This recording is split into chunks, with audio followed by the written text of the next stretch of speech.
Bonjour les amis vierges, bienvenue sur ce petit tirage. Donc je prends un message pour vous pour cette pleine lune du 15 décembre, la dernière pleine lune de l'année. Comme toujours, souvenez-vous que c'est du général. Écoutez aussi les vidéos de votre ascendant, de votre signe lunaire, si jamais ça ne parle pas avec le signe solaire. Sachez que eh bien, pour avoir quelque chose de précis, forcément, il faut le faire au cas par cas. Moi, j'utilise les cartes en support, mais je n'en ai pas toujours besoin. Parfois, j'ai des flashs, des visions, des choses comme ça. Bien sûr, je ne contrôle pas quand ça vient ou pas. Si vous souhaitez prendre une consultation privée, vous avez mon adresse email, elle est notée sur les vidéos et dans le descriptif, ainsi que les tarifs. Les personnes qui veulent un rendez-vous à distance, je le fais par appel visio sur WhatsApp. Ça va de 15 minutes à 1 heure, c'est vous qui choisissez selon vos besoins. Je fais aussi du présentiel pour ceux et celles qui sont de ma région, pardon, donc dans le 57, proche de Sarrebourg. Je vous ai fait aussi les vidéos pour l'année 2025, n'hésitez pas à aller voir sur la chaîne. Allez, c'est parti les vierges, on va commencer avec un message de la lune. Vous faites partie des 4 signes les plus impactés là, par cette pleine lune en Gémeaux. Quels sont les messages pour les vierges, s'il vous plaît, pour la pleine lune? Alors, on vous dit, la fin d'un cycle difficile approche là pour vous. Donc oui, si vous étiez peut-être en train de vivre des choses assez dures depuis plusieurs années, vous êtes en train de clôturer ce cycle. La suite sera beaucoup plus positive.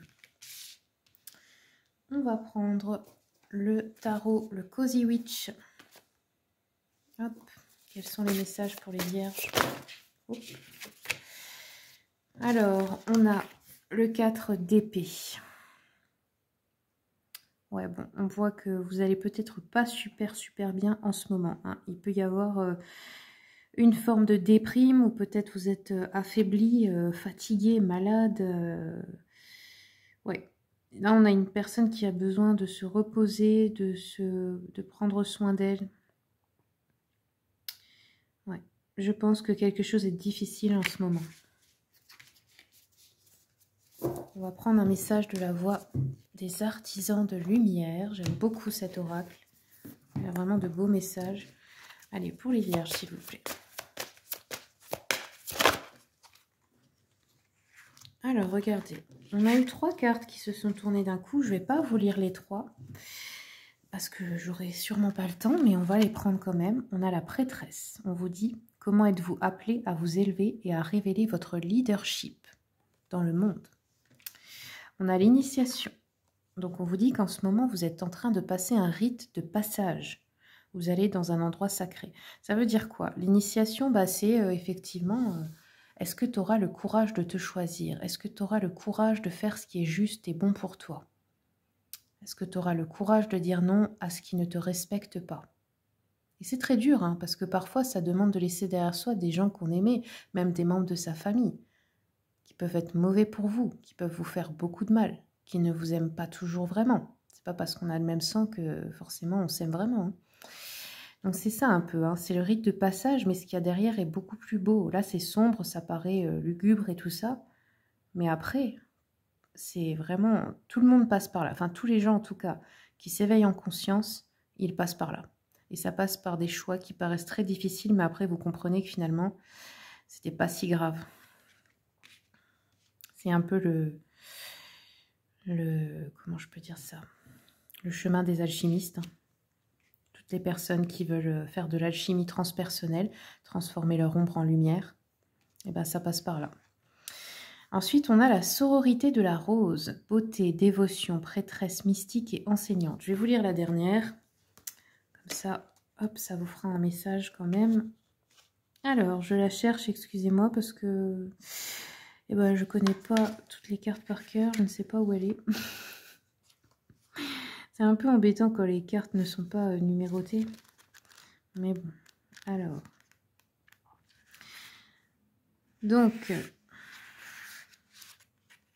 sororité de la rose, on vous dit, c'est une lignée de prêtresses et de mystiques qui ont consacré leur vie à servir l'humanité et à semer la conscience de la lumière partout sur la terre. Représenter une lignée ancienne, c'est le chemin de la dévotion et de la beauté. Marcher sur ce chemin signifie de se consacrer, à voir et à créer de la beauté partout où vous allez. La rose symbolise le cœur et la géométrie sacrée de toute vie. Vous êtes appelés à remarquer la beauté autour de vous, en particulier dans la nature, et à entendre les murmures de la terre-mère. Vous êtes appelés à passer plus de temps dans la nature, car tous les secrets anciens y résident. La terre-mère est constamment en train de chuchoter. Passez du temps à admirer ses créations et vous serez récompensés par la connaissance et la grâce.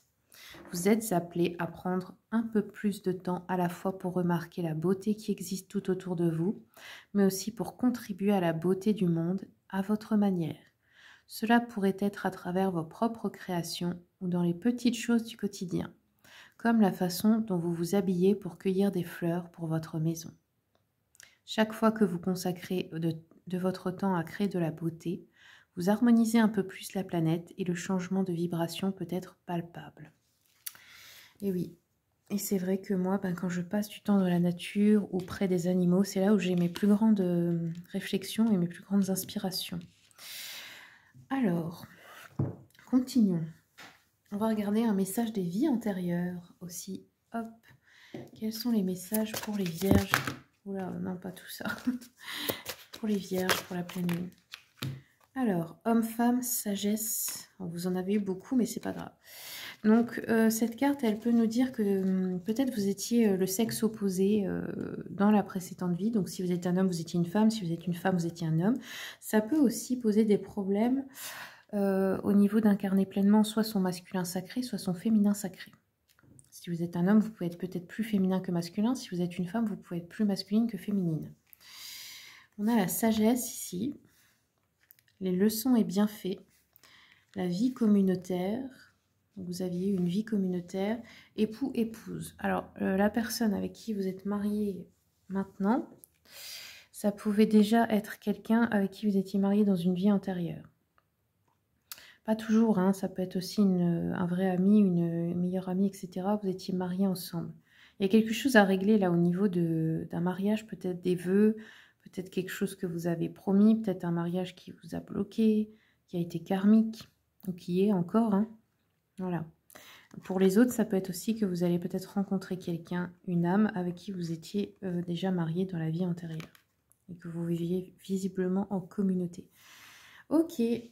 Allez, j'en prends une petite dernière. Bon, regardez, on a de la joie qui arrive. Hein. Ça peut être un grand amour là qui arrive. Ça peut être une réussite, question amour, amitié. Ça peut être aussi pour d'autres réception de cadeaux, argent inattendu, succès en affaires, une amélioration de vos situations professionnelles et financières. Ça peut être une proposition intéressante qu'on va vous faire, une solution pour des difficultés que vous avez en ce moment. Ça peut être aussi l'amélioration de la santé dans l'entourage. Voilà les amis vierges, j'espère que ça vous aura plu, que ça vous aura aidé. Comme toujours, je vous souhaite tout le meilleur et je vous dis à bientôt pour les prochaines vidéos.